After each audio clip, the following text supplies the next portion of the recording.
Avez-vous déjà ressenti le désir, voire l'aspiration à l'amour, en ayant l'impression que c'est la pièce manquante qui compléterait enfin votre vie?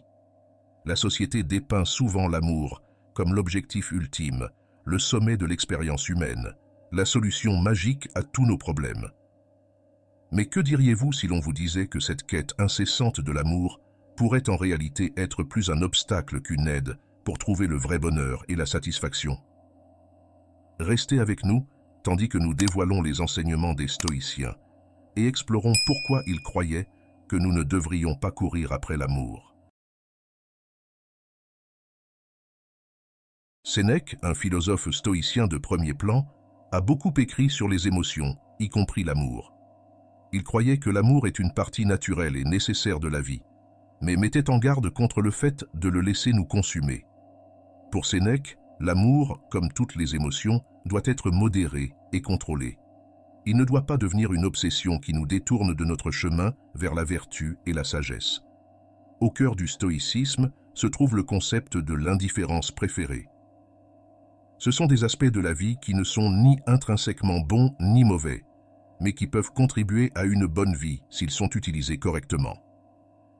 Pour les stoïciens, l'amour appartient à cette catégorie. Ce n'est pas une vertu en soi, ni quelque chose d'intrinsèquement mauvais. L'amour est plutôt quelque chose qui peut ajouter de la valeur à notre vie. Mais il ne doit pas être notre objectif ultime, ni déterminer notre bonheur. C'est une perspective radicale, n'est-ce pas? Surtout lorsqu'elle est contrastée avec les récits que l'on nous raconte souvent sur l'amour comme étant la source ultime du bonheur et de l'accomplissement. Pourtant, les stoïciens croient que la vraie paix vient de l'intérieur, et non de facteurs externes, pas même de l'amour lui-même. Mais que voulons-nous dire par quête de l'amour? Essentiellement, chercher l'amour signifie faire de la recherche d'un partenaire romantique le principal objectif de la vie. C'est la poursuite incessante de l'amour, souvent au détriment d'autres aspirations dans le développement personnel. Quand nous cherchons l'amour, nous cherchons constamment quelqu'un d'autre pour nous compléter, nous épanouir et donner un sens à notre vie. À première vue, cela ne semble pas être une approche problématique. Après tout, l'amour est une belle et enrichissante partie de l'expérience humaine. Mais en y regardant de plus près, il est clair que cet état d'esprit peut conduire à une série de problèmes. Premièrement, cela place notre bonheur entre les mains de quelqu'un d'autre. Lorsque nous cherchons l'amour, nous attachons souvent notre sentiment de valeur personnelle et de bonheur au fait d'être ou non en couple. Quand nous sommes célibataires, nous pouvons nous sentir incomplets ou avoir l'impression d'échouer. Mais les stoïciens soutiendraient que cette source de valeur est mal placée. Ils croyaient en la satisfaction trouvée en soi-même, plutôt que dans des facteurs externes. Deuxièmement, lorsque nous sommes tellement concentrés sur la recherche de l'amour, nous pouvons négliger d'autres aspects importants de notre vie, comme notre croissance personnelle, nos passions ou nos amitiés. Nous pouvons devenir tellement absorbés par notre quête que nous nous perdons, ainsi que notre individualité et les qualités qui font de nous des êtres uniques.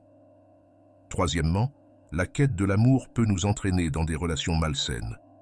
Lorsque notre principal objectif est d'être en couple, n'importe quel couple, nous pouvons ignorer les signaux d'alarme, tolérer les mauvais traitements ou nous contenter de partenaires qui ne nous conviennent pas. Nous pouvons devenir tellement désespérés de trouver l'amour que nous perdons de vue ce à quoi une relation saine, respectueuse et épanouissante devrait ressembler. Enfin, la quête de l'amour peut être une poursuite sans fin et insatisfaisante. Si nous cherchons constamment l'amour, nous vivons toujours dans le futur, toujours à la recherche de la prochaine chose. Nous ne sommes jamais présents, jamais satisfaits de ce que nous avons maintenant. Comme le disait Sénèque, « Celui qui est partout n'est nulle part ». La quête de l'amour peut donc mener à une vie de mécontentement, de lutte constante et, en fin de compte, d'inquiétude. Cependant, cela ne signifie pas que les stoïciens étaient contre l'amour. Au contraire, ils le valorisaient, mais prônaient une approche différente, plus réfléchie. Ce que vous devez faire, c'est d'apprécier l'amour lorsqu'il se présente à nous, de s'y engager pleinement lorsqu'il est présent dans notre vie, mais de ne pas le rechercher désespérément lorsqu'il n'est pas présent, ni de s'y accrocher trop fermement lorsqu'il essaie de partir.